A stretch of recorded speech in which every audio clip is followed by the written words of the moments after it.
Hi, and welcome to this section of the Chemistry Tutor. In this section, we're going to talk about what we call ionic compounds. So we're going to finally get to the point where we can look at compounds that consist of a metal from the left-hand side of the periodic table and a non-metal from the right-hand side of the periodic table. And they come together and they form what we call an ionic compound. Now, we've kind of given a preview as to what ionic compounds are. In the last section, we talked about ions. We said that elements, if you take an electron away or if you gain an electron, then the atom will become charged with a charge because of the excess electrons or the lack of electrons. And we say that's called an ion. So the bottom line is we've learned from the periodic table in the last section that basically the metals on the left-hand side of the periodic table, and when I say left-hand side, I mean left-hand side of the jagged zigzag line, more or less, they all like to lose electrons to try to be like a noble gas, basically.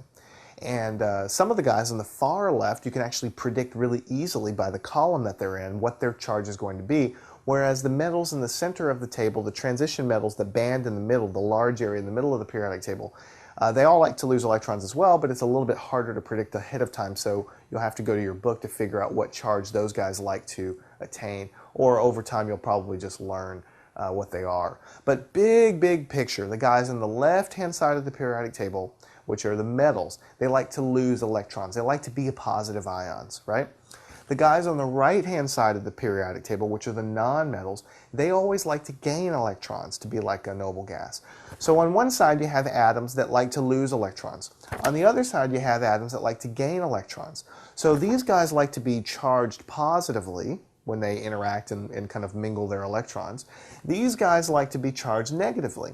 So if you bring a positive ion with a negative ion and you put them in close proximity, they're going to attract one another. So it's very common to get these compounds made of an element from the left-hand side of the periodic table, a metal, combining with a non-metal. And the most common thing that I can possibly think of that's an ionic compound that we just hear all the time is oxide of any type. Think of rust, iron oxide, that's what that is. Oxygen is in the air, it's in our atmosphere, it's everywhere. So lots of things react with oxygen to form an oxide of some kind. Most metals, if you just leave them out and just let them expose to the atmosphere, they'll turn dull or they'll be not so shiny. Well, that's an oxide layer that's kind of forming on top of your metal there, right? So, silver tarnishes, copper will turn different colors if you leave it out in the atmosphere. Iron will turn rust red because rust is iron oxide. So that's an ionic compound. That's an example of an ionic compound. We already talked about in general, they're metals plus nonmetals. Those are what ionic compounds are. Electrostatic attraction is what binds them together. That's a big fancy word. It just means I've got the positive ion, I've got the negative ion. Opposites attract. So that's why those are stable arrangements. And we also talked about the fact that they kind of exist not as singular molecules that float around, but sort of like in a lattice. Think of a crystal or something like that, or think of a sugar cube. Think of a regular arrangement of atoms in this sort of this big, nice rectangular grid. Of course, it's three-dimensional.